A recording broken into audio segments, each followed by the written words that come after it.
కర్కాటకం వారికి కనుక చూసుకున్నట్లయితే ప్రధానంగా కర్కాటక వారికి మీకు ధనాన్నిచ్చే కారకుడు రవి అవుతాడు, అంటే సూర్య భగవానుడు. ఈ సూర్య భగవానుడి యొక్క రాశి పాడైనా సూర్యుడు పాడైనా మీకు ధన విషయంలో ఇబ్బంది కలుగుతూ ఉంటుంది. సరే, జాతచక్రంలో కొద్దిగా ఇబ్బంది ఉంది, మరలా మీ యొక్క అవయోగం మరింత పెంచుకోవడానికి మీకు తెలియకుండానే సూర్యుడు స్థానం ఇంట్లో వాస్తుపరంగా ఏ దిశ పాడకూడదు ఆ దిశ పాడైన ప్రదేశానికి వెళ్ళినట్లయితే మరింత ఇబ్బంది వస్తూ ఉంటుంది. కాబట్టి అసలు ఏ దిశ చూసుకోవాలి ఏమిటి, అదేవిధంగా మీరు 6-8 అధిపతులు కూడా కర్కాటక లగ్నానికి 6-8 అధిపతులు ఎవరవుతారో ఆ దిశరీత్యా, అంటే ఆ యొక్క గ్రహాలు ఆ యొక్క దశరీత్యా ఏ దిశలు జాగ్రత్తగా చూసుకోవాలనేటువంటి అంశాలు చెప్తుంది నేనైనప్పటికీ చెప్పిస్తుంది సాక్షాత్ లలిత అమ్మవారిగా భావిస్తూ ఆ లలితాంబిక అమ్మవారి యొక్క అనుగ్రహం మీకు పరిపూర్ణంగా కలగాలని మనస్ఫూర్తిగా కోరుకుంటూ ఇక్కడ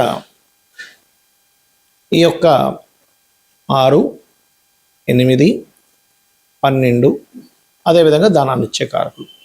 ఇప్పుడు ప్రస్తుతం మీకు కర్కాటకం వారికి ధనస్థానంలో కేతు ఉన్నాడు కాబట్టి ఇప్పుడున్నటువంటి పరిస్థితుల రీత్యా మీరు ధనపరంగా మంచి అభివృద్ధిలోకి వెళ్ళాలంటే గణపతిని మరియు సూర్య భగవాను ఎక్కువగా ఆరాధించండి. ఖచ్చితంగా మీరు ఫైనాన్షియల్గా బాగా ఎదుగుతారు. ఇక రెండవ పాయింట్, మీకు కేవలం ధనాన్ని ఇచ్చే గ్రహం సూర్యుడు మాత్రమే అవుతాడంటే అలా కాదు.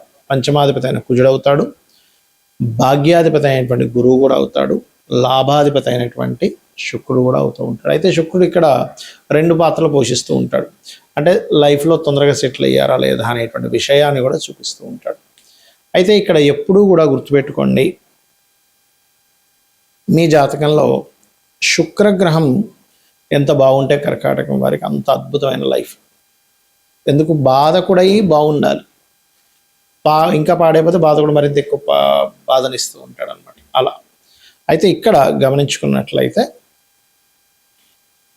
ఈ యొక్క కర్కాటకం వారికి ధనాధిపతి రవి అయ్యాడు కాబట్టి మీ ఇంట్లో తూర్పు భాగాన్ని ప్రధానంగా జాగ్రత్తగా తీసుకోండి. అంటే తూర్పులో ఎక్కువ బరువులు పెట్టడము, తూర్పులో విపరీతంగా హైట్ పెంచేసేయడము.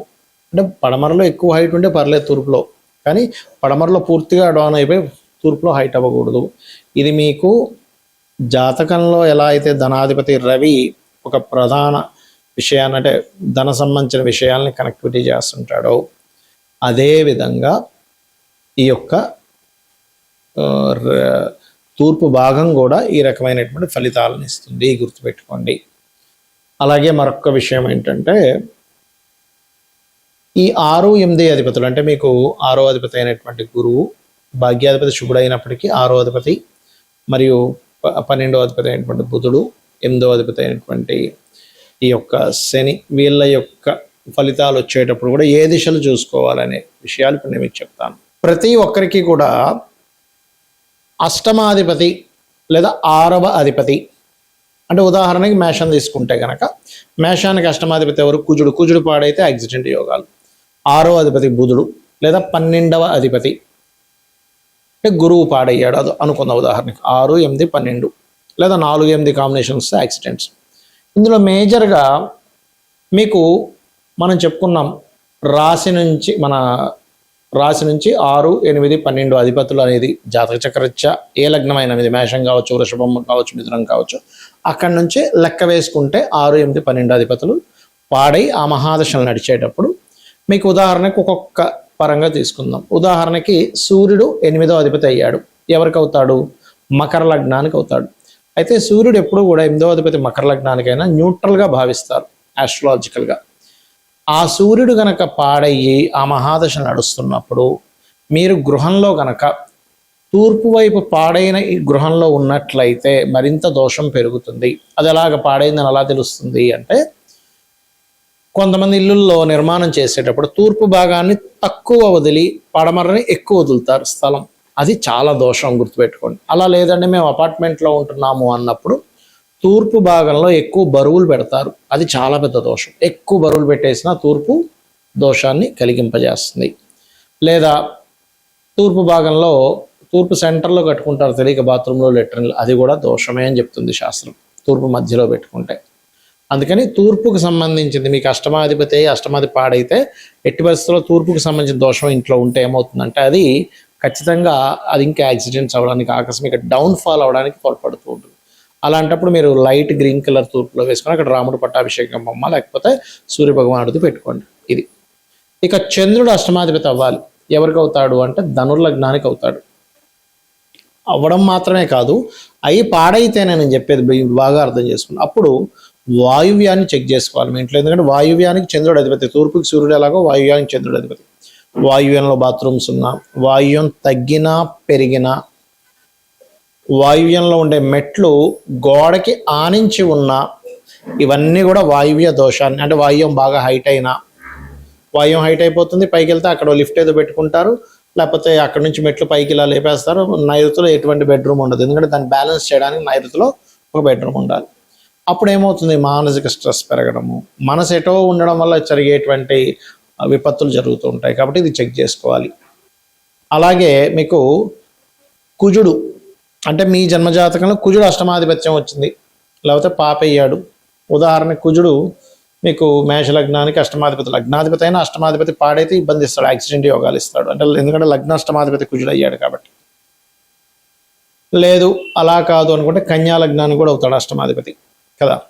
అప్పుడు మీకు గనక అష్టమాధిపతి ఫలితాలు వస్తూ, కుజుడు యొక్క ఫలితాలు వస్తూ, లేదా పాడై ఆ అష్టమాధిపతి దశా ఫలితాలు మాత్రమే కదా, ఆ దశ పాడై వస్తాయి కనుక అప్పుడు మీరు ఏం చేయాలంటే దక్షిణాన్ని చెక్ చేసుకోవాలంటే దక్షిణంలో బాత్రూమ్ లెటర్న్స్ ఏమైనా ఉన్నాయా, దక్షిణం ఏమైనా బాగా పెరిగిందా. కొంతమంది తెలియక ఇల్లు కట్టుకున్న తర్వాత దక్షిణం వైపు ఉండే స్థలాన్ని కొనుక్కుంటారు, అది పెరగడం అంటారు. అలా కాకుండా అది సపరేట్గా వేరే పేరు మీద కొన వేరే పేరు మీద కట్టుకుంటే అది వేరు. కానీ ఉట్టి స్థలం ఉంది, అప్పుడు దక్షిణ స్థలం కొనుక్కోవచ్చు, తప్పేం కదా, అదంతా కలిపేసుకుంటాం కట్టుకోలేదు కాబట్టి. సో ఈ జాగ్రత్తలు తీసుకోవాలి. ఇక మీకు బుధుడు అష్టమాధిపతి అయ్యాడు. ఏ లగ్నానికి అవుతాడు అంటే కుంభలగ్నానికి అవుతాడు, మరియు అదేవిధంగా వృశ్చిక లగ్నానికి అవుతాడు అష్టమాధిపతి. ఆ అష్టమాధిపతి బుధుడు పాడై మీకు మహాదశలు నడుస్తున్నాయి, ఆకస్మిక సంఘటనలు వస్తుంటాయి ఒక్కోసారి. అయితే ఇలా అష్టమాధిపతి పాడైనట్టు బుధుడు కనుక పాడైతే ఉత్తర దోషాలు ఏర్పడతాయి. అంటే ఇవాళ రేపు మనం చూడండి అపార్ట్మెంట్స్లో కడుతూ ఉన్నారు, ఉత్తరంలో బాత్రూమ్ పెడుతున్నారు, అది పెద్ద దోషం. ఉత్తరే నిధి సంస్థితం అని చెప్పారు, అంటే నిధులు దాచుకోమని చెప్పారు. మనం మలమూత్ర విసర్జనలో నిధులా అనేది ఒకసారి ఆలోచించుకోవాలి. మలమూత్ర విసర్జనలో నిధులు కాదుగా తీసుకుపోయి అక్కడ పెడుతున్నాం మనం. కాబట్టి అది వేస్టేజ్ జోన్లో సౌత్ వెస్ట్లోనో వెస్ట్ నార్త్ వెస్ట్లోనో వాష్రూమ్ ఉండాలి. దక్షిణ నైరుత్యో మృదయ పురుషత్యాగ మందిరం అని శ్లోకం ఉంది, ప్రామాణిక శ్లోకం. కాబట్టి ఈ బుధుడు కనుక పాడైతే ఉత్తర దోషాలు ఉంటాయి. ఉత్తరం ఎత్తవడం, అలాగే ఉత్తరం బాగా తగ్గడం, దక్షిణం పెరగడం, ఉత్తరంలో లెట్రిన్ బాత్రూమ్ ఉండడం, ఇలాంటివి పెరుగుతూ ఉంటాయి. ఇలాంటివి దోషాలు ఏర్పడుతూ ఉంటాయి. ఇక గురుగ్రహం కనుక పాడైతే సర్వసాధారణంగా ఎవరికి జన్మజాతకంలో అయినా గురువు అష్టమాధిపతి అయ్యాడు.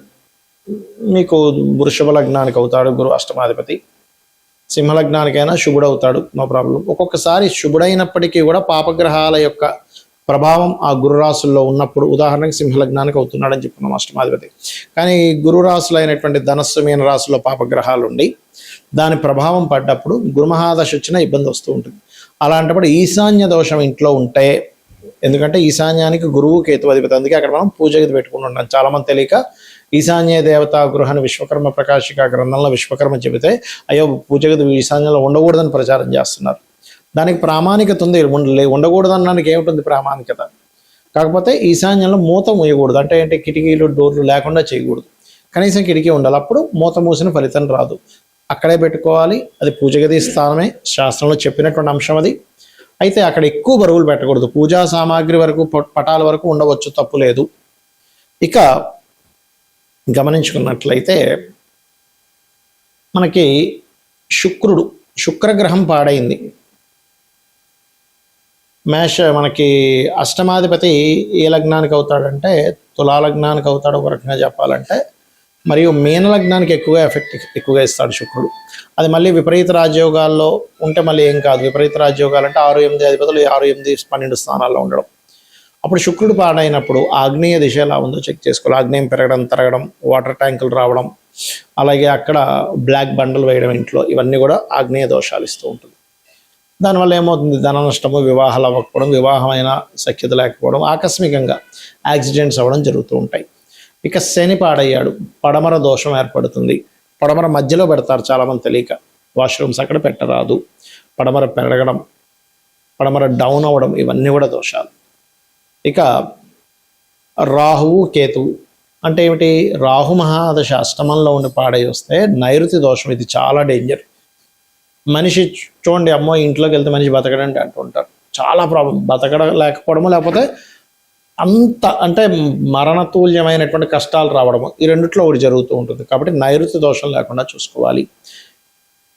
ఇక కేతు మహాదశ వచ్చి కేతు పాడయ్యాడు, అప్పుడు ఏమవుతుందంటే మనిషి నాకేమీ వద్దని ఒక విరక్తి భావంలో తిరుగుతూ ఉంటాడు. అప్పుడు ఈశాన్య దోషం ఏర్పడిందని అర్థం, సంతానం మీద కూడా దాని ఎఫెక్ట్ పడుతూ ఉంటుంది. కాబట్టి ఈ యొక్క మహాదశలు 6, 8, 12 దశ మహాదశలు, లేదా గ్రహం ఏదైనా పాడైన మహాదశలు వచ్చేటప్పుడు అది ఏ గ్రహం అయితే పాడిందో దానికి తగ్గట్టుగా గృహంలో కూడా ఆ దోషం లేకుండా చూసుకోండి. అమ్మవారి అనుగ్రహంతో మీరు ఆనందదాయకంగా ఉండాలని మనస్ఫూర్తిగా కోరుకుంటూ శ్రీమాత్రే నమః.